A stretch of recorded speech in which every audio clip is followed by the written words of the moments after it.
श्री सुखदेव जी कहने लगे, हे राजन, जब दक्ष को विष्णु भगवान इस प्रकार वरदान देकर चले गए तो उन्होंने असिग्री से विवाह कर मैथुनी सृष्टि पैदा करने की इच्छा की,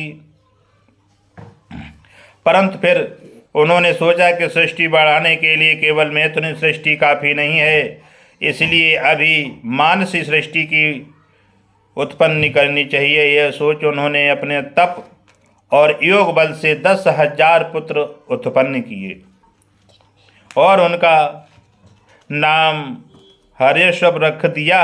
तत्पश्चात वे उनको कहने लगे कि हे पुत्रों, पहले परमेश्वर का तप करके सृष्टि उत्पन्न करो। यह सुन वह सब परमेश्वर का तप करने के लिए वन में चले गए। उनको तप करते हुए देखकर नारद जी ने विचार किया कि इनको संसारी माया मोह से अलग कर देना चाहिए। यह सोच वे उनके पास जाकर कहने लगे, हे दक्ष पुत्रों, पहले मेरे इन प्रश्नों का उत्तर देकर सृष्टि के उत्पन्न करने का विचार करो। और बोले, अंत कहाँ है? भूमि और उसका अंत कहाँ है? वह कौन सा स्थान है जिस जगह जाकर मनुष्य वापस नहीं आता? जो नित्य नवीन पुरुष को चाहती है वह भूर्वती स्त्री कौन है? व्यभिचारिणी स्त्री के पति की क्या पहचान है? दोनों ओर बहने वाली नदी कौन सी है? 25 पदार्थों का बना हुआ कौन सा ग्रह है? कारागार में फंसे हुए प्राणियों के मुक्त करने वाला कौन सा हंस है? सबसे पैनी धार का चक्र कौन सा है? सूत जी कहने लगे, हे मुनीश्वरों, जब नारद जी के मुख से यह पहेली रूप अद्भुत प्रश्न सुने तो वे दक्ष पुत्र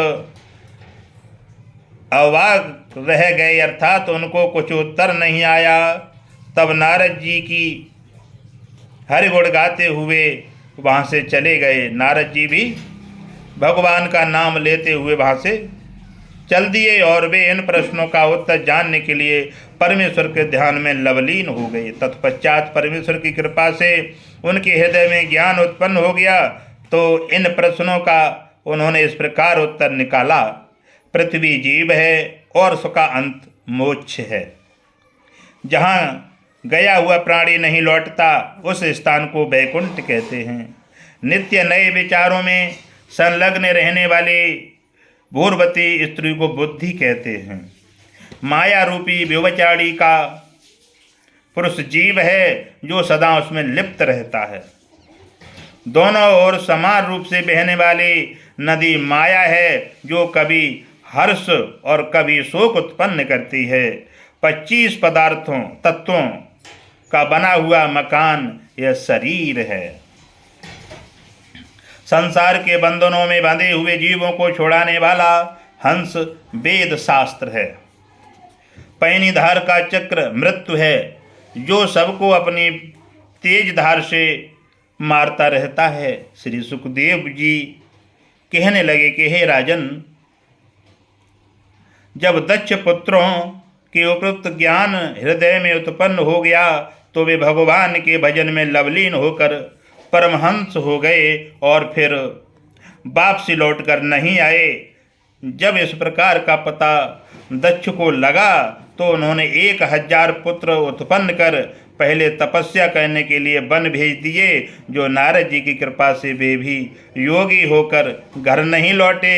यह सुन दक्ष जी ने नारद जी को श्राप दिया कि आप 2 घड़ी से अधिक एक स्थान पर ठहरोगे तो आपका सिर दुखने लगेगा।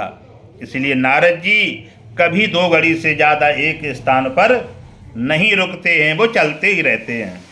तत्पश्चात वे ब्रह्मा जी के पास जाकर कहने लगे कि हे विधाता, उनका पुत्र नारद मुने तुम्हारे पुत्रों को ज्ञान उपदेश देकर संसार से व्यक्त कर देता है। इसलिए एक तो सृष्टि बढ़ने में अड़चन होती है और दूसरे मेरे पुत्र प्रत्यऋण से दृढ़ नहीं हो पाते, इसलिए ऐसा उचित हो वैसा उपाय कीजिए। यह सुन ब्रह्मा जी हंसकर कहने लगे, यह तो नारद जी का उनको बहकाना नियम के विरुद्ध है, परंतु इससे आपके पुत्रों का पूरा कल्याण हो जाता है, इसलिए नारद जी के विरुद्ध दंड विभाग किसी धारा के अनुसार कोई अभियोग नहीं चलाया जा सकता। किंतु आपको एक ऐसा यत्न बताता हूँ जिससे सृष्टि उत्पन्न होने में भी कोई बाधा नहीं पड़ेगी और नारद जी को भी आपको तंग करने के लिए कोई अवसर नहीं मिलेगा।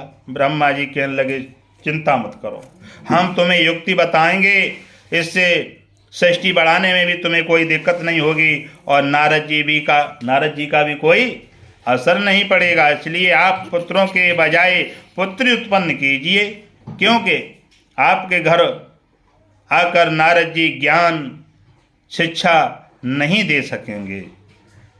बोले गोविंद भगवान की जय, भक्त और भगवान की जय हो।